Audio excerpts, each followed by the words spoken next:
Assalamualaikum warahmatullahi wabarakatuh dan salam sejahtera. Kembali lagi bersama saya Rusdi Syarif.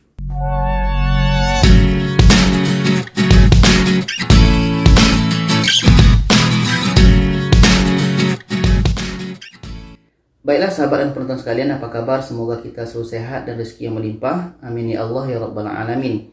Jadi ini berkenaan dengan aturan dan syarat penerbangan terbaru, dan ada juga 2 penerbangan internasional yang dibuka terbaru ini.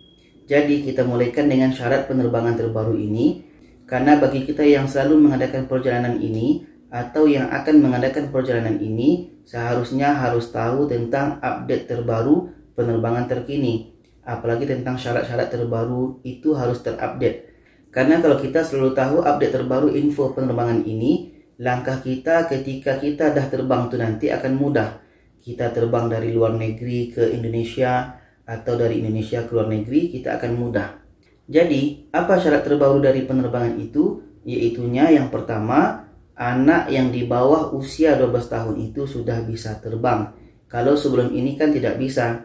Ada yang menanya, gimana nih bang mau terbang anak saya nih? Kalau orang tuanya bisa terbang tapi anak tidak bisa terbang.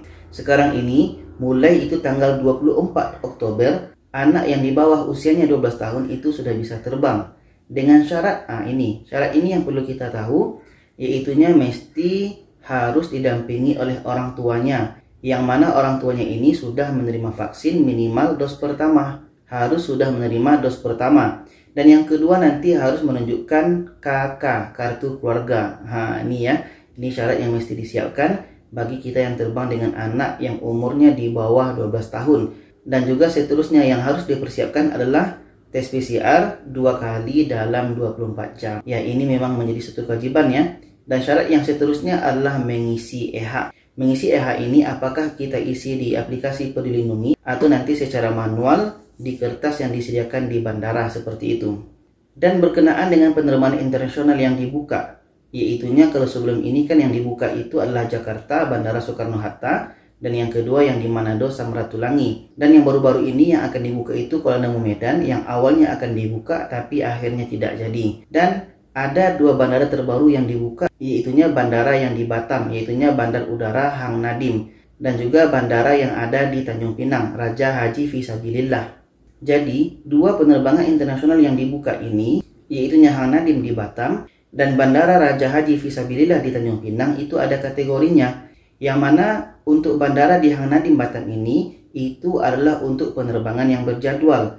Sedangkan yang di Tanjung Pinang, Bandara Raja Haji Fisabilillah itu untuk penerbangan yang tidak berjadwal seperti charter atau sewa, seperti itu. Dan informasi terbaru lainnya yaitunya bagi WNA dan WNI. Bagi WNI, walaupun tadi sudah dibuka bandara yang 2 tadi di Batam dengan Tanjung Pinang, tapi untuk warga negara Indonesia WNI hanya bisa masuk melalui 2 bandara, yaitunya Bandara Soekarno-Hatta di Jakarta dan Bandara di Manado Samratulangi.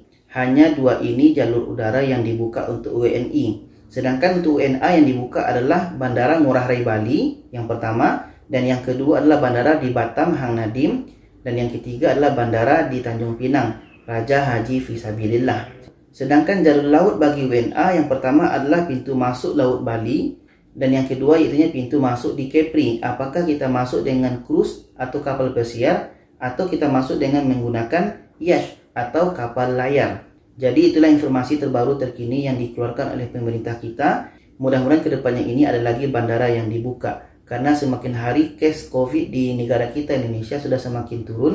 Mudah-mudahan nanti kedepannya ada lagi bandara yang dibuka. Karena syarat untuk dibukanya bandara di suatu tempat itu adalah faktor vaksinasi. Peratus atau persen vaksinasi di provinsi tersebut. Contoh di Bali itu kenapa bisa dibuka? Karena vaksinasinya itu sudah sampai 84%. Mudah-mudahan nanti provinsi lain bisa vaksinasinya tinggi seperti yang di Juanda Surabaya atau di Medan itu yang Kuala Namu.